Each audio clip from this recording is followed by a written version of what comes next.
I wanted to talk about Chelsea first because, oh my Lord. Oh yeah, I had that down as well. So I had like about Lampard going, and was it kind of the right call, really? Like in my heart, I didn't want it to happen No. because obviously he's one of our greatest ever players. But like, you have to get results. Yeah. There's no like, it doesn't matter who you are, mate. You can like win a World Cup and then come and manage in the Premier League. If you lose a certain amount of games on a bounce, mate, you're out. But then I saw that there was a thing, like a graphic that was going on about his results, and they compared it to Ollie last season, and they said that I think it was like Ollie only won one more game than Lampard, and he was still in the job, and Lampard was sacked. But then when I looked at that, I thought I can get it, I can understand. But then at the same time, Ollie's shown progression, Yeah. whereas you've got worse. Yeah, like it seems like we have. Yeah, like we just cannot get a result out of it. Like No. the worst thing is that we paid all this money for signings and we're not scoring.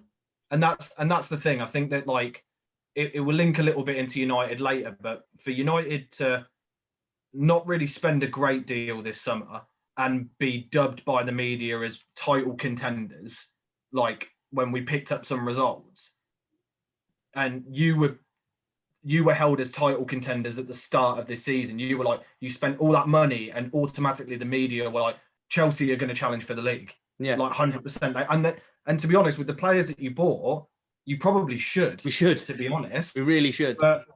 And that's the point. The point is like it.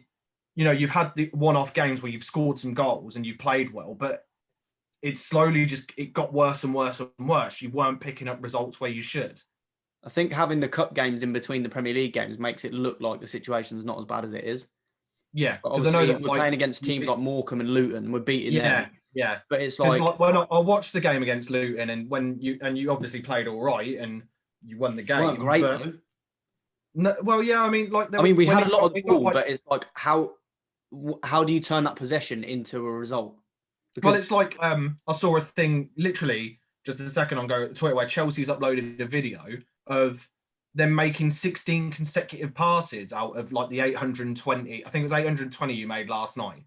So they literally put a video of pass and move. It was like pass and move with like the love heart eyes, and it was just a 16 pass move that didn't result in anything. Yeah, nothing. It was just 16 passes consecutively, and it was like, I don't get what that's supposed to brag about. I mean, the problem with that is, pass the ball, but that doesn't win you games. No, the problem with that is that teams have social media teams that are like, they're sitting there thinking, right, okay, we're getting paid here, we need to post something. Yeah. There was no goal, so what can you post? Like you have to post something to try and make it look good. So like that will be probably why they posted that. But like that, to me, you can have the ball as much as you want, but we nearly lost the game because of the counter attack. Neto was in, and ZX was chasing him down, not really looking like doing anything. Kovacic goes in for a slide tackle, and then all of a sudden Neto's in and he scoops it over the keeper, just hits the bar. Yeah. And they also had one with Dendoncker as well. Did you see that? Where Neto had the ball on the wing and he switched it, but Dendonker's first touch let him down. We could have lost that game. And we had only a couple of chances, really. Chilwell smashed one over the bar. Hudson-Odoi brought a save out of Patricio, but we didn't look like scoring.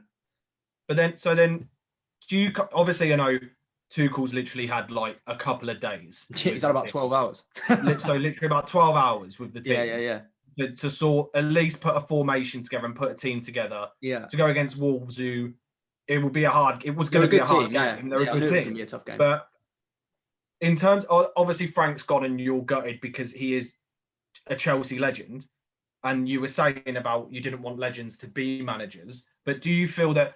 Obviously, you probably back it was the right call to get rid of him, maybe, or do you think he should have had a bit more time, maybe? I personally would have gave him more time, but I think you can't rely on that. You can't be like, I think, because the argument of he should have had more time. Like, what are you doing in the time that you're actually there to prove that you should get more time? Like, and also, what's to say if like you didn't give him an extra 3 months and then you're down to 15th? Yeah, exactly. Yeah, he could have lost every single game. It's worse off than it actually is. Yeah. Or do we get someone in that has more experience, that's been at big teams in the world, and manage big players? Like, he's perfect for for a Premier League team. It's just And he's a good manager. how does he implement his strategies? Obviously, that's going to come with time with the team. But I'm excited, but also in the same vein, I'm a bit like, ugh. Because Chelsea don't Frank's have a good record with managers. No, like, they don't have a good Tuchel could come in, turn your season around, and get you fourth, get backed, and then it's just a thing of if he finishes like fifth or sixth, because it's not. This isn't Dortmund and this isn't PSG. Like, fair enough, he's a very, very good manager. Like, he is a very good manager, and I stick by him. I think he's a great manager. But the problem that you've got with the Prem is because it is so competitive. Yeah, you are literally fighting for top four when there's about 7 teams that are going for top four, and he might miss out. So what happens if he misses out? Yeah, I think that that's you just have to. That's one way you call it when it happens, isn't it? But to be honest, like, because now he's in the tough position because it's like he has to try and save Chelsea now. Yeah. So like everything, so it's not as if to say like, oh, when are the players going to start performing? It's what does the manager do? So I think there needs to be a bit of joint responsibility because the players are playing like trash. They're not playing well. Any of them, none of them are playing well. So yeah, it's a joint effort, man. They need to work, man. They need to listen to the manager and they need to try their hardest because. Like yesterday, they looked like it made me think. You know how sometimes when you play at goals, you're like, and you play against a difficult team. Yeah. Like the passing and stuff is the easiest bit, but it's almost as if you're kind of like scared to go forward in case you get hit, and then oh my god, we're losing like 4-0, whatever. It felt like that. It felt like okay, let's get the ball to the wingers. When they got the ball to the wingers, they were so like tentative and they just didn't want to beat anyone until Mason Mount came on. We didn't really look like doing anything. And I knew for a fact as well, because he's a little Chelsea fanboy, that as soon as he came on, he was going to play out of his skin. And that's what we need, man. Yeah. We need people that are like, and he might have left him out of the team for that reason, to think, okay, cool, Frank's been telling you that you're going to be captain, but if you want to be, you need to keep playing like that. So I'm going to leave you out, and then when you come on, it gives you extra incentive. The thing with it as well is like Tuchel's really good with young players. Yeah. And you've got a good mix of a young squad. And the players that he's got, and also let's not forget he had Thiago Silva at Chelsea, at PSG. So, and obviously being German speaking and things like that, it might be good for Havertz and Werner. Maybe, I don't know, but the whole thing of it is Chelsea just have this model of merry-go-round managers, and it's a bit like it might be a system that works because you win stuff, and that's fine. That might work for Chelsea, but then also, when are you then just going to give a guy a bit of time and just let him build something? Because from me personally, out of all the managers that you've probably had previously, I'd give Tuchel the most time, out of all of them, because he's proven he can do it. I mean, that's the thing though. That's the only managers that we actually give time is like Ancelotti, Conte. Like these are people that have proved themselves like worldwide. But even with Conte, you didn't really give him the time. He won a league though, didn't he? Yeah, he won the league, and then he had time to win a league, so that's what I'm saying. Yeah. Frank Lampard wasn't in for nearly long enough. Like I think a manager should at least get a season, at least, because even if as long as you don't get relegated, obviously, like even if you do finish mid-table or whatever, then it's like all right. Well, he wasn't right for that season, like or whatever. But the problem is that's more evidence to judge them on. Yeah, but I think the problem is it's not as with managers in the Prem. It's not as black and white as it was before, where it's these are the 4 teams that are gonna get top 4. Everyone else is basically now scrapping to get 5th, 6th, 7th, 8th, 9th, and so on. And also, you don't know who's gonna win the league all the time. Like my money's, I said Liverpool before, but my money's now on City, just based on them now climbing and battering people as they go along. But it's not as black and white as that anymore for Chelsea. And it's one of these things of, even Fergie had times when he was finishing 3rd and stuff. And he also nearly got sacked right at the start of his career. That's what I mean. You don't at the moment. I'm not saying it's going to happen, but it could happen where Klopp went and battered the league this season. He could go finish 7th. Then is that then grounds to get rid of him? No, it's not. No, but he's done a lot though. By of what he's done, and you back him. And the problem is we're in this now cycle of, as soon as you start picking up a bit of results, it's then whispers of, well, he's got to be sacked. And it's like, but why has he? It's just that every team has a dip. and it's how they then come out of it. But I think for Chelsea, it was one of those things of it didn't really look like you were going to get out of that groove. No, Like I was thinking that like, as well, like what you just said, because everyone could feel it that he was going to get sacked. Yeah, You just knew, like you could just tell. It's like, yeah, we're picking up results in the cup or whatever, but as soon as we like get beat by Leicester and that, you're like, oh, for God's sake, he's going to go. Yeah. You just feel that he's going to go. You don't even have to really think about it. You can just feel it. Whereas like when you look at like other, I think it's just synonymous of Chelsea because of the way they go through managers, because you feel like they don't start picking results up, that he's gonna go because Abramovich don't give a shit. He'll pay him off and just get someone else in. Yeah. But it's not like Pep. If Pep goes through a dip, it's going to be very unlikely that people are going to start going, well, he's fucking gone. Because I think yeah, nowadays you have to already be an established manager to not get sacked. Like none of them are exempt from a sacking, but obviously there's just more evidence as to why you shouldn't sack him, because you can see what they've already done. Frank Lampard's done virtually nothing with his managerial career because it's been so short. So like, and going to a big club so soon is a bit like, oof. Like this is why I like what Gerrard's done, because he's gone to Rangers. So it's like, okay, so go to a league where there's only really 2 teams that compete. Yeah. You know, they're expected to finish second, I would say, in there, because Celtic are just. Well, they were, because Celtic were like.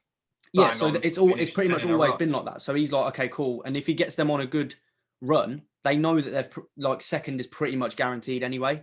So they've not really got too far to fail, like too much room to fail. I think Gerrard's been very, very clever with it, because he's not been the English manager that's been sucked into having to manage an English team and build his like rapport that way. Like he's gone away to Scotland, like you said, where the expectation's all on Celtic. So he just gets to manage a squad and do his job. And it just so happens at the moment they're flying and haven't lost a game in the league yet.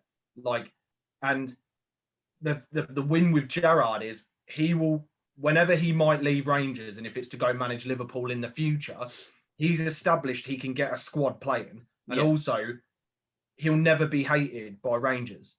Like, even if he leaves, like, and whatever, he will never be hated by Rangers fans, because he's the guy that knocked Celtic off their perch for 10 in a row, may go the season unbeaten. I mean, I probably expect them to lose, but they may go the season unbeaten. He will go down in Rangers history and he'll be a legend, like, for it. So he's a Liverpool legend who he may go manage later in the future, but then he will be a Rangers thing. And that's kind of, as a manager, what you want. Whereas with Lampard, it's a bit of a sour taste. It's a bit of a, he is a club legend, but the time he's had as a manager is actually.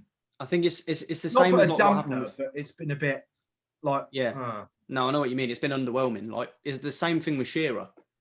Like, Newcastle legend, Premier League legend, goes to Newcastle to think, okay, if anyone can get Newcastle out of their funk, Alan Shearer. They got relegated. Yeah, and he's never managed a club since. Now he's a pundit. So do you know what I mean? So but going back to Tuchel, like, hopefully he's going to do well. But like, from an outside perspective, what do you think would be his best system? Because I was thinking about this earlier. Because I noticed from the game against Wolves, our whole midfield is full of playmakers, and it's too many.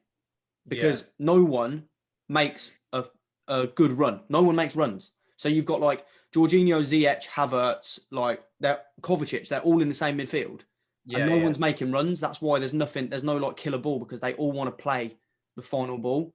I think it depends, because you've, like you said, you're in a similar position to like United a few seasons ago, where you had too many players in the same position, and it's a bit like, how do you fit them in? Chelsea have always done that, though. We've always had a packed midfield.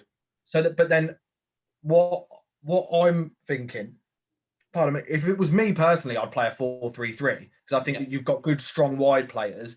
Kante as a lone holding midfielder, and not put him in this double pivot bollocks. Like, put him as a lone holding midfielder like he does for France, and play 2 more progressive midfielders in front of him, like a Kovacic, and like probably not Jorginho. No, you could put like Havertz in there. You could put Havertz. Yeah, you could put. Yeah, absolutely. Yeah. And but personally, from what I've seen from Tuchel, is he quite likes a back 3. Like, he played a bit of a back 3 with PSG. Because yesterday he took Chilwell off yesterday, and I was like, what? And even Ben Chilwell was like, what, me? Yeah. Like, he took Chilwell off and he brought on Tammy Abraham. But this is like the problem. Then you've also got a little bit is the signings obviously you made under Lampard. Lampard authorised those, so Lampard wanted those players, and he had the final say on yes or no. Now you've got a new guy that's come in. He probably might not even like half the players Lampard signed. So no, but I rate Chilwell. Really. I think Chilwell's decent, but he might go in and go, I'm not having this Chilwell bollocks. And Chilwell could just sit on the bench then for the rest of his fucking career. Like, and he might prefer. He did start him though, so it might be a, you know, no. He needs to get a feel for the team, doesn't he? But that's the issue that you have with when you get managers come in. Like, he might look at your squad and go, right, these are the players that I already like the look of, and I've seen them and I like them. So then it's working out who he likes, and if they don't fit his plans, there might be a lot of really upset people in that Chelsea squad. Like, so it could go both ways because he is a very good manager and very tactically really good. But always the gamble that you have with sacking a manager mid-season, especially with the money you've spent, is you'll bring him in and he might not even like half the players that you've signed. Yeah. And then it's one of those, what do you do with him? Yeah. You're right, but he's got to find a system. But I kind of wrote something down, and I thought 4-2-3-1, just to try and get like the majority of good players in there. So obviously back four played a bit of 4-2-3-1 though over Lampard, to be fair. Yeah. So what I did is it was just a quick thing to think. Okay, look, how can we get our best players in there and fit them all in? But you can't fit them all in. But obviously back four is normal. Then I thought Kovacic and Kante, because Kovacic has been playing really, really well. Like he was a bit poor when he came, but I think he's acclimatised to the Premier League now. So him in there with Kante, and then I thought Ziyech, Havertz, and Hudson-Odoi, because Hudson-Odoi was ripping yesterday as well, and then Werner up front. Like, that is the biggest thing that needs to happen for me. Is Werner up front. That is the biggest thing, because like he's on a goal drought at the minute, but if he gets into a purple patch, mate, he'll be unstoppable. Yeah, and because we know what he's like in front of goal. He's unbelievable. Yeah, he's a very, very good modern day striker, and I think that like he played his best when he played in a two, when he played off Poulsen and someone like, because Poulsen was the whole. It's like the old school little and large. Yeah. That, like you used to play on FIFA and stuff, when you always had a big striker and then you had a little one. Yeah, like it was quick, and you had them to play off each other. So it's going to be very interesting to see what he does, because he, like I said, he is a very good tactical manager. So it's just a case of what kind of happens from this point on, and also if the fixtures are kind to you in the near future. That's important. If the fixtures are kind to you in the near future, he can kind of afford to make mistakes and kind of work things out. Just try things out. Yeah, I what I would do if I was him is, I don't even really know if you can like speak to like people that are higher up, but I'd just say to him, look, I'm going to try some stuff out because I need to figure out what the best team is. So just give me a bit of time to try this out. These are the ideas that I've got. If they don't work, whatever, we'll have to come up with something new. But hopefully we can find something. I imagine so. I mean, I imagine that when he got interviewed for the job, it was, what he plans and things like that. Yeah, but it must be. Yeah.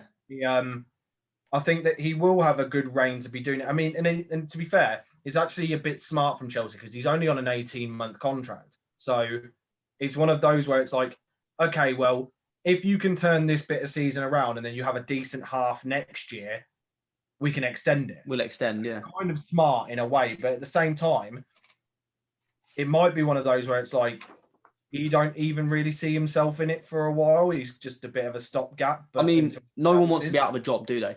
No. So, and the amount of money you're going to get, because you get paid off anyway. So if it doesn't work, it doesn't work. It just goes somewhere else. Yeah. But for now, he's a Chelsea manager. Like when I saw him in the Chelsea tracksuit, I was like, what is this? It didn't look right. Yeah, it didn't fit, man. Just because he's come straight in and he's like already got the tracksuit on and for all this, I was like, what? I was like, that just, it feels weird to me. And then his post-match interview as well was like, so he was just like, I like what I saw. Like, if this is what we've got to build on, then I'm happy about it. Yeah. I was like, you've said that because you have to say that. Like, you're not happy with 0-0. We didn't look like scoring. So you could, like, that's what he needs to. We need goals, man. We need goals. Ziyech needs to stop being such a passenger when he's on the pitch. Because if you didn't watch the game, he was one of the signings that you made, and I thought that's a bloody good sign. So did I, mate. But all he does is he gets the ball, cuts inside, and just passes it backwards or across the pitch. Yeah. He doesn't attack anyone. Like, he had a couple of like he was on the edge of the box a couple of times on the right-hand side, and I thought, oh, just absolutely laying it top bins. Just hit it. Because you've got it in your locker. You did it for Ajax there. Like, he scored directly from a corner against Chelsea, but when he gets the ball in the box for Chelsea, he doesn't want to score. Like, he doesn't want to shoot. He doesn't even shoot. Like, I don't obviously know what he's been told by managers or whatever, but come on, man, just bang one. Just like, no one's shooting. No one's shooting, man. It's trash. Yeah, but not a good. What do you think about Mason Mount? Because I think he's going to have to try harder than he would have under Frank Lampard to stay in this team. Yeah, absolutely. But I think that he's out of the majority of players attacking players you do have, he's got the better attitude of all. He's of them. Yeah. I think that he's a skillful player, but I think what he has to like work to that, rather like someone like Havertz has probably just got it in the lock, because Havertz never looks like he's on. No, he never looks like he's gonna have a sick game today. Just like you know what I mean. But he is silky. But Mason Mount is like bang bang bang, like really try hard. But like that's what he did when he came on yesterday, and I was actually happy to see it because no one else was doing it. Like, I don't obviously love Mason Mount, but I think he needs to try hard if he's going to stay in his team. But the thing is, I think you need players like that in your team. You can have naturally talented people, but if they're not pulling their weight, then you will put on the people that will work hard and will do the job for you, and they will, and you know that you can rely on them. And yeah, everyone joked that Mount was Lampard's love child, and he was. Like, Lampard loved Mason Mount, but you know, I think that this will spur him on probably a little bit more than he even did under Frank, because he has got something to prove now. He's got something to prove of, I'm not just starting because Frank's manager, like I'm starting because I actually should play for this team. And it's similar as well to like Abraham a little bit, and it's also similar to any of the academy guys, really. Yeah.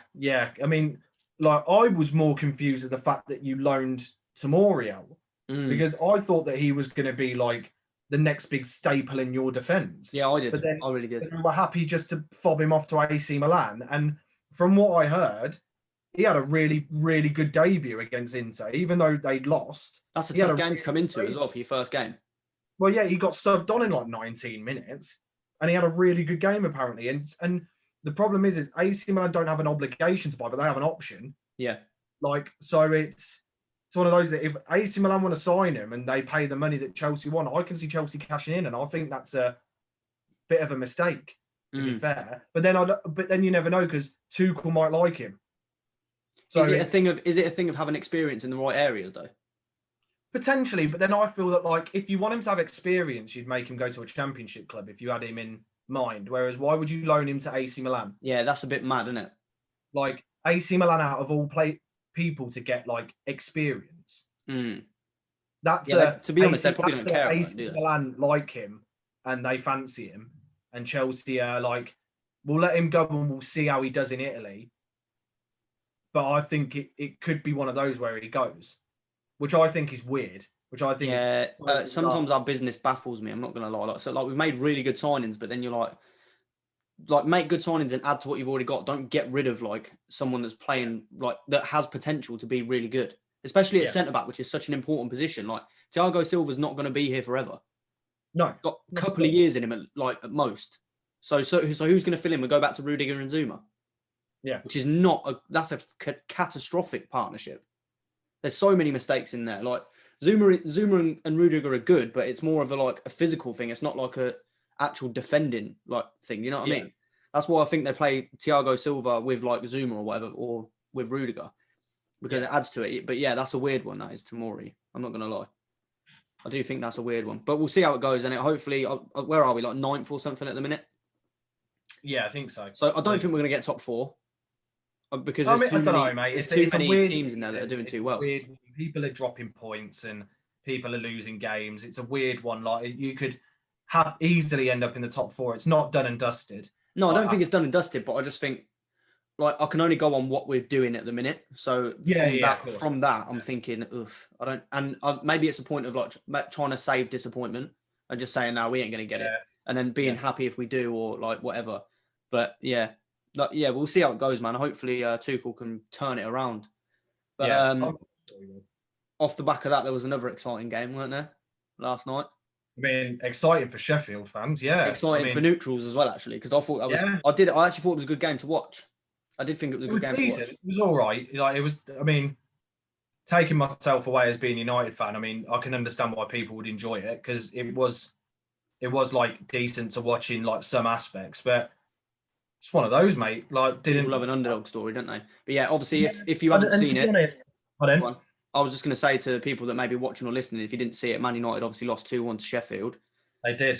They're which was a big surprise. statistically one of the worst Premier League teams in history. Yeah, Statistically, big surprise. But even though I've got to they're not, say, which is although we're going to obviously go down the route of Man United didn't play as well as they should, yeah. Sheffield had a great game. Yeah, Jagielka was unbelievable Oh, at his age as well, unstoppable, and John Fleck as well. Brilliant. That's an honourable mention from me because he was insane. John Fleck was Yeah. sick yesterday. Fleck was brilliant. Lundstrom was brilliant. Yeah. Even like the boys who came on for him were brilliant. And you've got to think as well, they didn't even have a full bench, I don't think, because of injuries. No, and they used like the subs that they used actually came on and did something. Yeah, so it was like, a good tactical performance from Chris Wilder, I think. Oh yeah, absolutely. And like he made the substitutions for like Burke at the right time. Like he made bringing on a different wing back when the other one, I think he might have picked up a knock. It looked like goal. But no, fair play to him, mate. Like to be honest, at the start of the day, even my missus said I'm not confident about United game. And I said I don't blame you, me neither, because Sheffield are a weird team. Yeah, they've statistically have been one of the worst Premier League sides like in history, but they're not really. They've still got a bit of bite about them, and they can still turn a game into some. Don't get me wrong, some games this season they've looked pathetic. They've looked absolutely pathetic. But then there's other games that I've thought they're unlucky to come away from a loss from that. And I think that the luck was with him as well yesterday. They had that deflected goal that went in, and the goal from the set piece, which it's shitty defending from us, but then Sharp did go into the back of De Gea and maybe put him off, but I think it's reaching a little bit, to be honest. I think that overall the performance just wasn't good enough,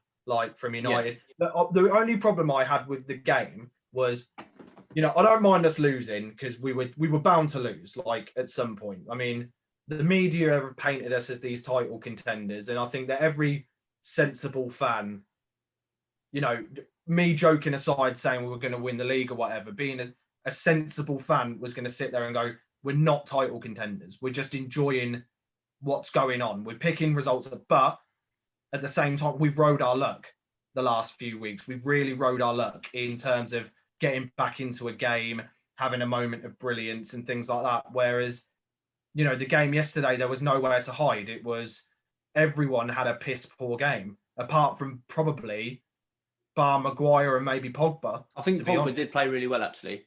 Yeah. But I wanted to talk to you about the goals because they weren't the only. Well, Harry Maguire's goal was a very good goal. Very good header. Very good goal. Keeper was rooted, so that was a good goal. So that one's fine. Luke and Tuchel'S was putting them kind of balls into the box the whole game. Yeah. Which was, it's a shame really, because if you had people there that were willing to attack those, mate, you might have come away with a win.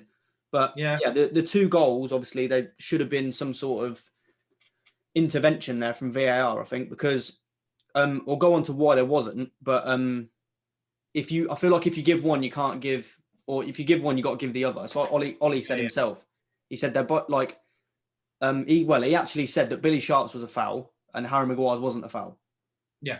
But obviously he's going to say that. But I think if you give one, you've got to give the other. So because they're whether Billy Sharp's was intentional or not, he has put De Gea off. Well, when you look at the replay, everyone was saying Matic pushed him, but he didn't. Billy Sharp runs in, and as he runs in, he turns himself and he goes and barges De Gea in the back. That's a foul. It's a foul. But Maguire looks up for the ball and just doesn't even jump. He just stands there to try and flick his header that way. So he doesn't jump or contest. And the keeper catches it and then drops it. I think the difference is that De Gea is not aware of Billy Sharp. No. So when he goes up, he's literally just looking at the ball and Billy Sharp's behind him. But Ramsdale jumps up over the top of Harry Maguire. Yeah. So he's trying to draw a foul. So I think maybe that's where the ref called it. But apparently VAR didn't intervene because the ref blew his whistle. So another which possible inconsistency with VAR because go on. No, that's what I was going to say, and that's the thing that I think people have a right gripe about VAR about is that, you know, we've said this loads of times, but it is the inconsistencies. It's the if VAR think it, and this is why it needs clear rules, because if VAR look at that and they're checking everything, and the ref's already blown his whistle and stuff, VAR can go, hang on, wait there. We think it's a foul. Go look at the monitor quickly. Or oh, we've just seen this, and we're just telling you that we've seen it. We think it's whatever, but if you want to play on and whatever, play on. That's fine. But we're just telling you that's what it is. And then he can go, right, okay, let me go over and have a look. Like, the weird thing about that is, though, don't they get involved when the referee makes a decision? So, like, if the ref blows for a foul and gives a yellow card, they can go, hold on a minute, we think that might be a red. You should check that. Yeah. So why is it different for a goal? And that's what I mean. It's the inconsistent, and it's also, if you look at City's last 3 goals, some of the I think it's the last 3 games, there has been something that's gone on with an offside, and they've changed the rules after they've got the win. How is that fair? So they've technically picked up 6, 7, 8, 9 points because of VAR decisions potentially, but that's not being spoken about, and the law is now being changed because those mistakes are happening. So why? Like, I don't, and this is the point. It's these stupid little inconsistencies that are pissing people off. But to be honest, VAR discussions aside, it wasn't good enough. Like, the performance just was not good enough. No one turned up. No one looked like they had a bite about them to go, right, City have won their game. They're a point above us. Let's go for it. Like, no, like, and Bruno had a piss poor game. He did. He was not in the game at all. I was going to talk to you about that. That's one of the worst performances I've probably seen him play. But at least when he lost the ball, he chased back. Only person that did.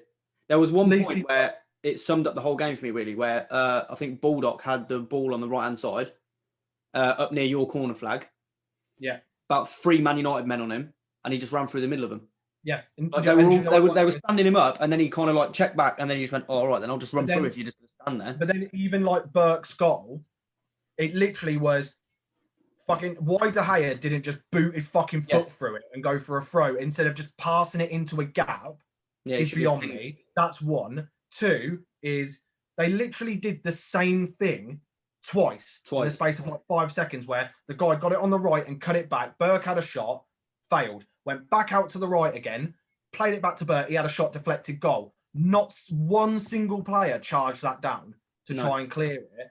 And this is like my gripe a little bit with the performance was, like, there's only certain people in the team that are trying, and if you're being dubbed as title contenders, even though you don't feel like you are, you're like near top of the league. You should be putting in this effort and this thing to like push on with stuff. And Martial had a poor game, and how he wasn't hooked off at half time is beyond me. I don't know how he's still in the team.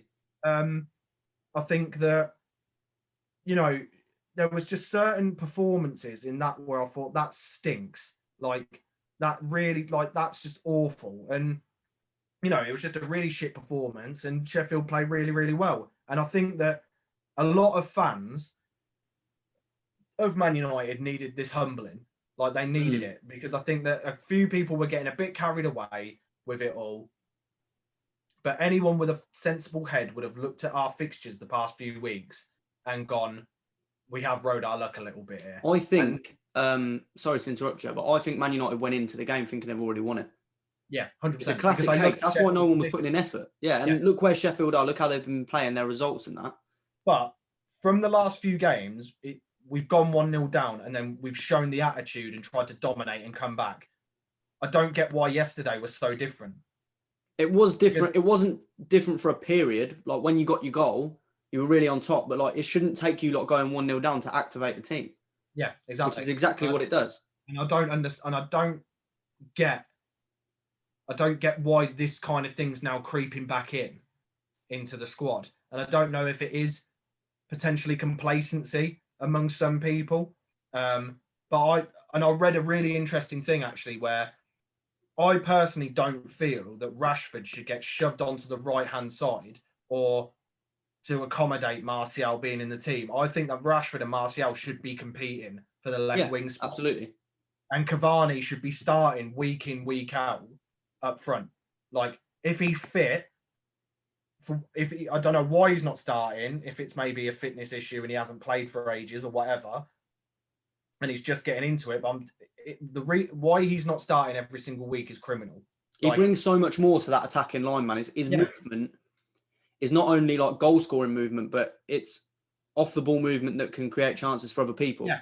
And he's not selfish. He's not selfish. No, and he can finish, man. He's world class. He's a great striker. And he creates passing opportunities with his runs. He will run to the front post and someone will whip it. And he's made that run to make that pass happen. There was too many times where I was watching it yesterday. And even when I was watching the game, I kept going, no one's moving. No one's running. No one's trying to make space. There's no movement. No, everyone's just stood still. Like, and I don't understand why that's kind of crept back in. But again, it's just one of those games where I think that kind of needed to happen, because I think that's a huge reality check, and especially with Arsenal at the weekend. I mean, it can either go either way. I think it's either going to be we'll grind a result out or they're going to smack us. Like, it's going to be either one of those. I think it will probably lean towards more grinding a result out, because if you saw Ollie's post-match interview yesterday, he was fuming, mate. Whether he was fuming with VAR or what, but when he said that they were both fouls, both the goals, or no, that your goal should have stood in there, shouldn't he? Looked like he was going to cry, like tears of anger. He was fuming, mate. So hopefully he expressed that in the dressing room and the players actually listened, because hopefully the bounce back needs to be fast, because you're not going to be, like you said, mate, it's very close this season. Everyone knows that. You can't rely on other people's results. You have to go and get your own. There's no time to sit and feel sorry for yourself and then start posting on social media of, we'll do better, and like, no, go and show it then. Next game, like, big tough game, go and show it. Because then if they don't, then it's going to be a bit of, you've lost 2 on the bounce now. You're going to have to try and win another one, like, kind of thing. Especially with people that are chasing the pack and picking results up. But no, I think, to be honest, I think that, like, it was bound to happen at some point, and I think with it against Sheffield, I think that, you know, they thoroughly deserved it.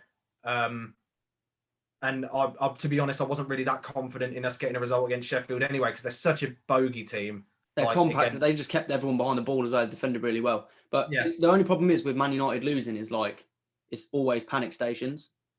Yeah. It's the same when any big team loses. Oh, they're on that run, going to be on that run again of being, like, having poor form. Like, no one can accept just a loss. Yeah, but all right, we didn't play that well. We'll go again. And, you know, like, rightly so, other teams would banter us and stuff. And rightly so, it was poor. Like, rightly deserved criticism and whatever. But it's a loss. It's the first loss in however long. Like, it's fine. Like, we're allowed. You even said you've been the most consistent team for the last few months. Yeah. So it's going to happen at some point. It's happened to Liverpool, but Liverpool just had a longer run of success before it happened. But how do you feel about Axel's? Poor, really poor. I really rate him. I think he's got all the attributes to be a top centre half. I just personally think that's just a bit of rust, to be honest. He didn't look comfortable. Yeah, it just looked really odd. He didn't look. I did think, like, when I was watching it, I thought he just looks like he's just doing the easy stuff. Yeah. And not to try and stay in a bit of a safety net. Yeah. Like, let Harry Maguire do all the going forward, do all the risky passes, like, win all the headers. You just give the ball to Aaron Wan-Bissaka. That's basically all he did. And I think that's why we rely so heavily on Bailly, because Bailly does the kind of stuff Maguire does. Bailly's good on the ball and can progress the ball, but also he's perfect cover because he's quick. Like, and he's physical. Yeah.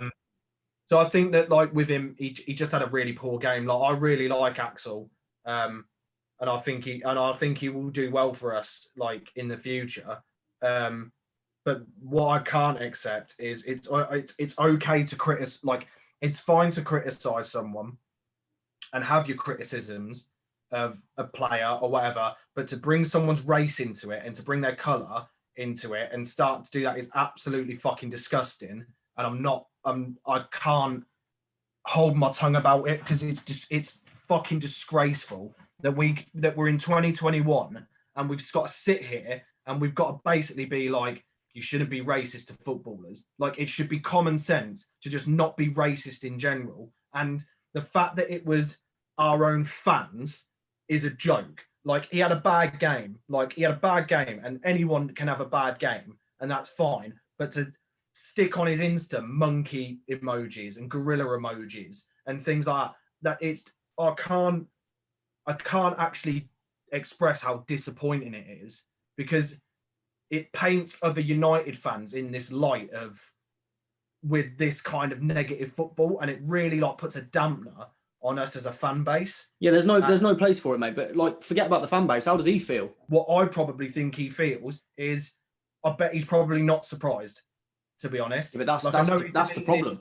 Yeah, and I know that he's not. He's deleted his social media and stuff, but why should it take him? What, completely deleted his accounts?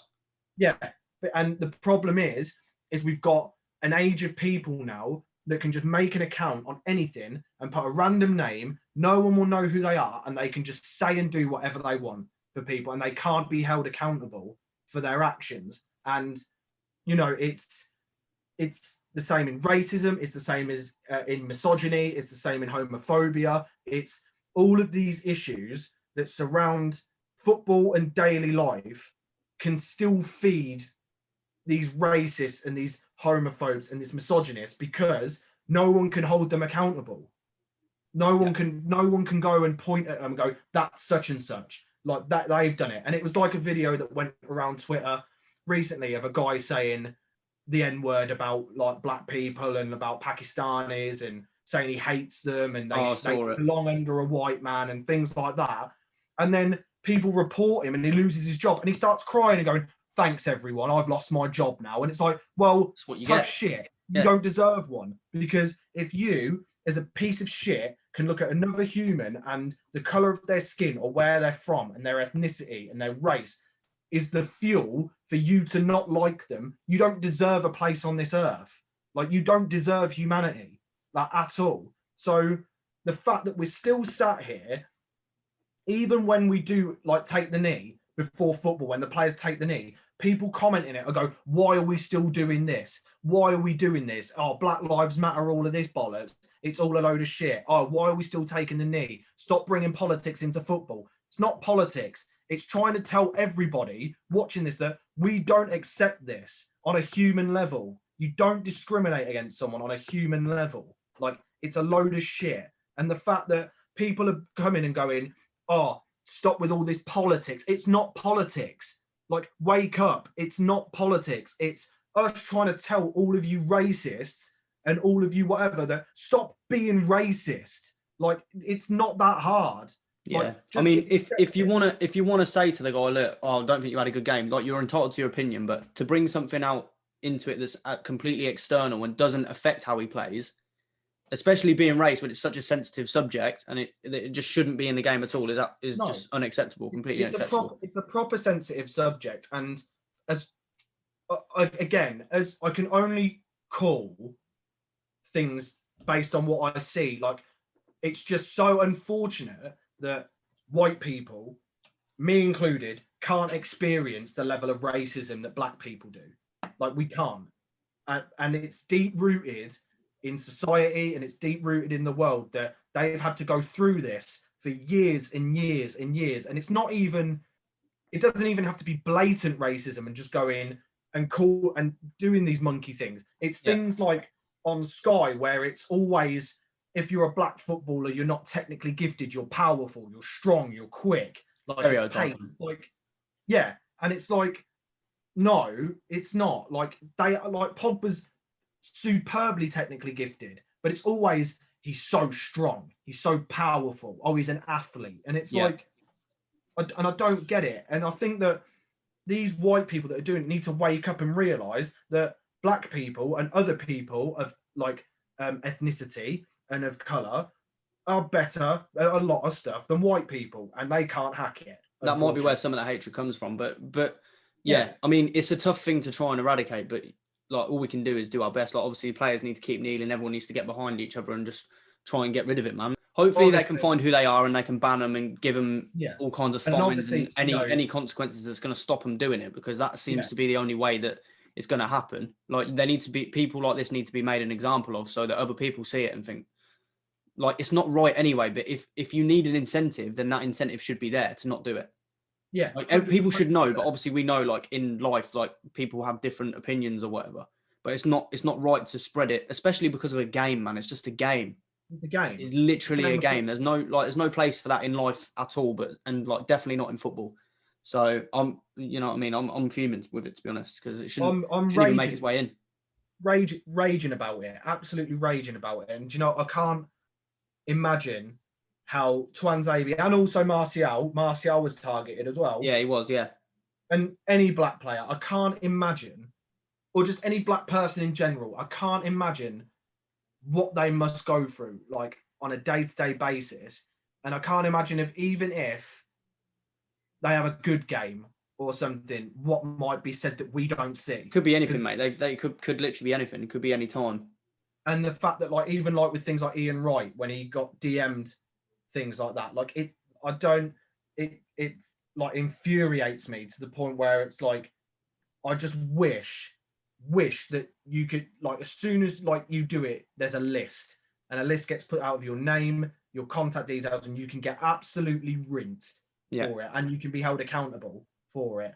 But yeah, that's what needs to happen. You know, my like thoughts and commiserations or whatever it is, just we're with them, innit? We're with them. But also to all people who are targeted from races. Like, I can't express it, and I will do my bit all the time to promote a positive message and to educate people when I see that there is all of this negative racist bullshit that comes up. And that's my job as someone who is, you know, that isn't racist, and it's my job to educate people in that sense. You know, I can't obviously use experiences to go through, but I can use the education I've taken from other black people and from just research in general to put that forward. So I think that, you know, ultimately we just need to educate each other, and we need to stamp it out when we see it. And when we do see it, we call it out, so then they can be held accountable for it. But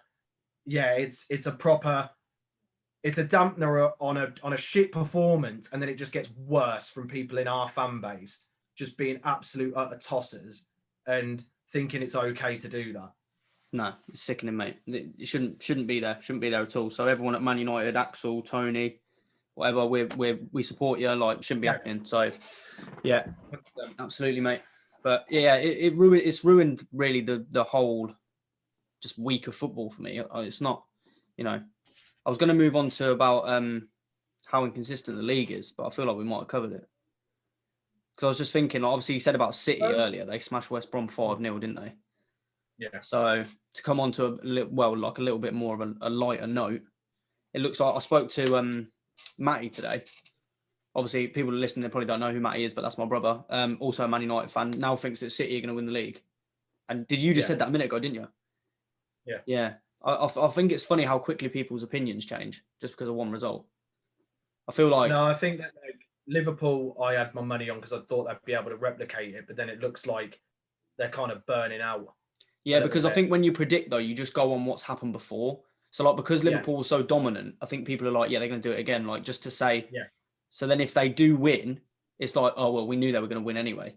And it just... And I think that's what suited City. I think that's what suited them, because I think that, like, people forget that City play very good football. So they've just kind of slipped underneath all of the people focusing on Liverpool not doing well and Man United doing well. City have just kind of slipped under that and just avoided anyone looking at them. So now they're in a position where it's like, oh shit, City are top now. Fuck. Okay. Yeah, no, they weren't even in the conversation. But the good thing about City is that obviously other teams at the minute are lacking is that they actually put teams to bed when they get the chance. Yeah, 100%. Like they don't, like, they've been high scoring ever since they had Pep. But yeah, like they've managed to continue that somehow. Like they're just whacking goals in, man. They always do it. So that's like one difference between them and, which is probably why they're top, because when they get the chance to beat teams, they actually beat them, and they can bag goals, mate. Like them and Chelsea are polar opposites, because we never score, and all they do is score. And they have so many good players. Like they could easily win it. And to think they're doing this without De Bruyne now as well. Yeah. Like De Bruyne is injured. So they're doing this without. But the thing is, their squad is so in depth that it's like, yeah. Do you know what I mean? They can just. John Stones looks like a new man. Now he's playing with bloody Ruben Diaz. Like, do you know what I mean? It's like they're finding things to come back up to the form that they had. But to be honest, if it stays as inconsistent as it is, I don't think it's going to be a bad thing, because it might come down to like a final day decider again, like it has done before. That's what makes it so exciting, man. Is like when it comes down to the last day and you're watching both of the games and you're like, oh shit, I don't know what's going to happen here. Like I do hope that happens because it's boring when a team runs away with it, man. Unless it's like when City were going for like 100 points or like, do you know what I mean? There's something still there in the balance to keep the excitement. If it goes to the final day, and if it's between like 3 teams or something, like I don't know how mathematically that would work out. That would be so sick. That would be so sick. But like obviously the lower teams as well are murking each other. Everton, I saw James Rodriguez's goal from yesterday. Oh my days, did you see it? Screamer. So even Everton are coming back. What, they beat Aston Villa 2-1? 3? What was the score? No, Aston Villa played Burnley. What am I talking about? Oh yeah, Burnley beat them 3-2. Burnley beat them 3-2. So that was a mad game. Everton. Who did Everton play? I can't remember. Everton played. I should have wrote this down. I just completely forgot. It's Tottenham-Liverpool tonight. It is Tottenham-Liverpool tonight. So Everton played Leicester. They drew 1-0. Oh, okay. Yeah. Oh, yeah. I saw Tielemans' goal. By the way, Pickford, sort yourself out, lad. Oh, mate, you shouldn't be number 1. Sort yourself out. No way. He basically pushed it into his own net, and he's England number 1. So that's the mad thing. Literally pop it on wrists. But yeah, obviously, like you just can't call it, man. It's a bit mad, but I prefer it like this, to be honest. I'm not going to lie. I prefer it when you can't call it. It's so much more fun. Yeah. So much more fun when it's this close. I'm looking forward to seeing how it goes for the rest of the season. But I think, to be honest, City have got too much, I think, really. It's probably theirs to lose at this stage in the season. Like, I don't think we're not that far. Well, we are far in. We're like, it's more than half games are done, aren't they? Yeah, I think just about half. Yeah. So we've had a decent portion of the season, but obviously anything can happen, can't it? You can't call anything. This is why it's the best league in the world, mate. Yeah. This is literally why it's the best league in the world, because you have every team is good. It's just about who can get results against who. Like, they're all good teams. All quality teams. Yeah, man. I love it. Quick word on Odegaard, obviously. I just thought of this just now. It's not even in my notes, but Odegaard has obviously been loaned to Arsenal. So what do you think about that? Good signing. Yeah. Really good signing. I think that he's probably a good thing of what they need. Bit of creativity, bit of spark. He's very good in tight spaces and moving the ball quickly. Sounds like a young Ozil. Well, yeah, he is. One of my mates is a big Arsenal fan, and he does a lot of scouting for young players. And he said that obviously if he fits into the system quickly, he could do good numbers. And I think so as well. He's always been a good player. He hasn't really got his break, I don't think, because he played a couple of games for like Real Madrid in that, but he was made out to be like he's going to be the next like star in the game, and then all of a sudden he gets loaned to like. But I think it's one of those players that they join a big club too early, and then it's just spending your time out on loan, and loan after loan after loan, and then he's played a little bit for Madrid, but I just don't think he really fits into what they're trying to do. So now Real Madrid are stuck with this really talented young player, and it's a bit like, well, we want him to play, but he doesn't really fit, and we don't really want to sell him. So what do we do? I mean, this might be really good business from Arsenal, because a couple of episodes we were talking about Brandt and Aouar, but they've gone for Odegaard instead. And I'm all for it, mate. All for it. On a loan, he'll get to show his talents in the Prem for 6 months. If Arsenal feel like he wants to go, I'm sure Madrid will listen for the right price. It's not a major commitment at the minute, so it kind of just it's just like a show and prove type thing. Yeah. Just show us what you can do. If we like it, we'll try and get you. If not, you can go back. You know what I mean? And I think with what Arteta's trying to do at Arsenal, I think it will probably suit him quite well. I think so, because I think he's the type of player where, like Ozil, he needs to be somewhat of a focal point for the team. Yeah. So if all the players going through him, you're obviously going to have more eyes on him, and you're going to think, well, like if he starts doing well, then he's going to be regarded as quite a good player. So then obviously Saka doesn't have to do everything. Do you know what I mean? But he's on flames as well. So hopefully he carries on. He's on fire. Yeah, he's doing really well. He got a goal and an assist the other night, didn't he? Yeah. Good for English football, man. Yeah, very good. Very good, because he's young as well. But he's an unreal player. Yeah, but for them to be like highlighting him in the post match analysis and stuff is just tells you about how good he is, because Arsenal have got some decent players. but he's just absolutely ripping. Obviously, Aubameyang weren't in the team, was he? But no, he had a personal issue or something. Yeah. So he wasn't. Yeah. So Lacazette scored again. So even for Arsenal, it looks good because they're bringing in more players now. Where it looks like Arteta has a say in who they're picking, who they're trying to get. Yeah, and I think as well, I think Arteta's kind of figured out who's going to do the bits for him and who isn't. And I think that was what the problem was, why they weren't picking results up, is that he was trying to stick with these players and hoping they were going to come good. But then he's kind of just gone, oh, do you know what?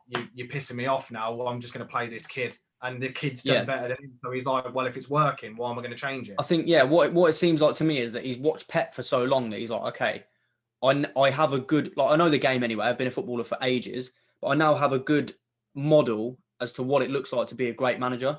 So let me take little bits from there and just work out how do I want my players to play that also works in a way where I can implement those types of things. And it looks like he's actually starting to do it now, which is good. So he's like coming into his own a bit, which is good. Obviously, it's not good for me because I'm a Chelsea fan and like obviously Arsenal always managed to beat us. So I don't want. Oh, they're going to beat us at the weekend as well. Yeah, I don't want that to be continuing, but they'll beat us at the weekend as well. That's how they stay up though. They just beat big teams. Yeah, they always beat Chelsea, and I'm like, what's going on here then? Because they're crap. Like they're not like, obviously if you're an Arsenal fan, you don't like, what I mean, put it in the comments, but but yeah, like they never play well whenever I watch them, and then as soon as they get Chelsea, they just murk it. Yeah, and I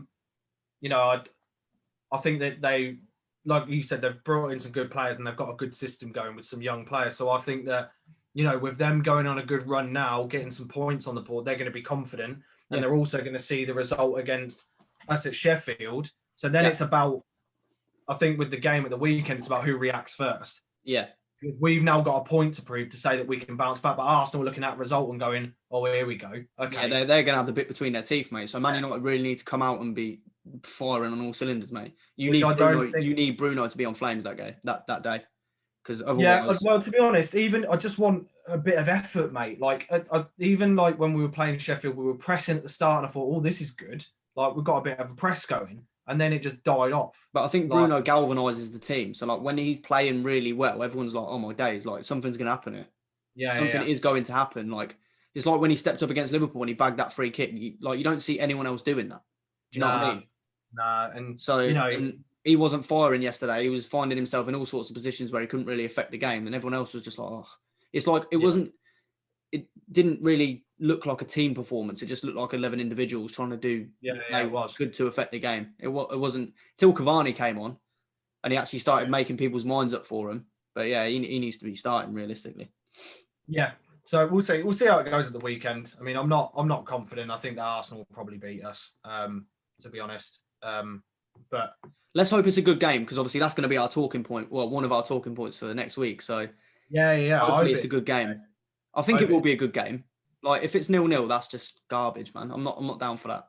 I need goals, man. I need to see goals. Like I've had enough of Chelsea not scoring. Do you know what I mean? So I need to see some goals, man. But yeah, is there anything else that you've seen? Like you said at the start, to be fair, not really much has happened. Like there's been a lot of games and quite a few goals, but it's all really just like ticking over, isn't it?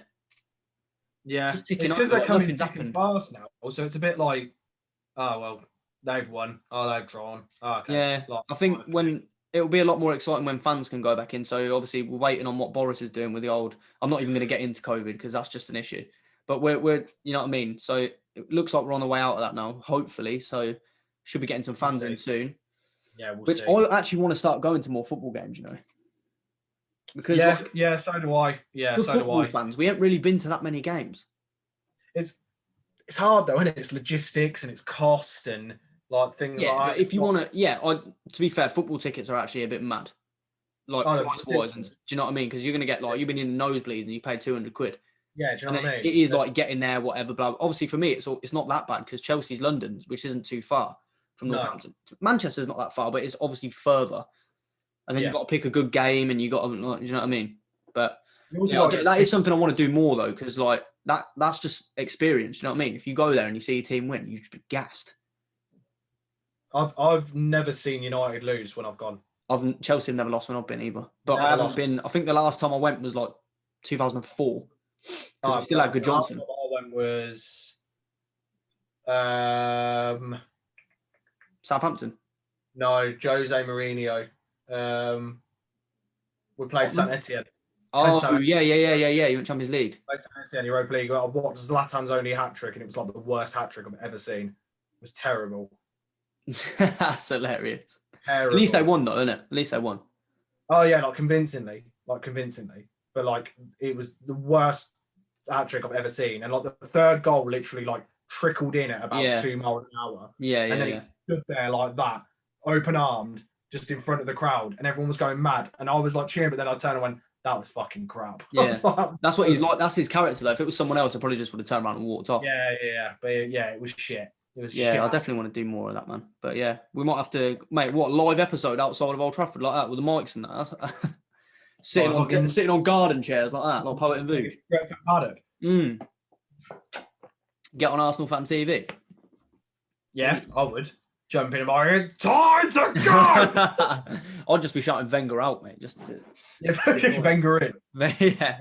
Screaming Wenger in. Yeah. So, man, we'll see what happens, innit, with the next games coming up. They're coming thick and fast, aren't they? Because obviously they need to get people games in hands and stuff. So, yeah, man, it should be good. Should hopefully be a good second half of the season, man.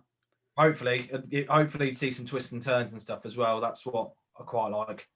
Yeah, definitely, yeah. Well, it looks like the teams are going to be yo-yoing anyway, so I don't think we need to worry about that, really. Yeah, and there's no money, really, for anyone to make signings as well this window. So it's a little bit of just, seeing how people cope without really bringing people in. Yeah.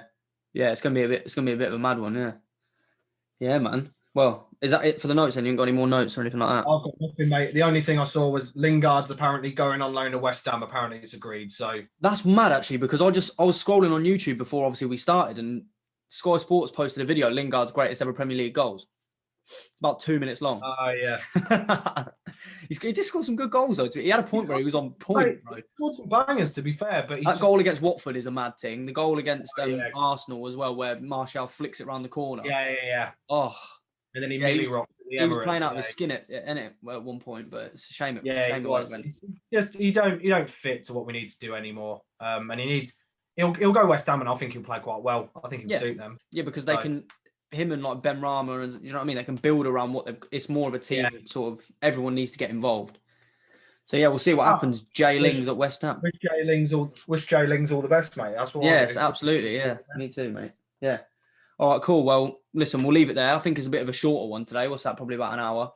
But obviously, if you're watching it on YouTube and you enjoyed it, drop a like. Don't forget to subscribe because we haven't actually had any new subs yet, which is peak.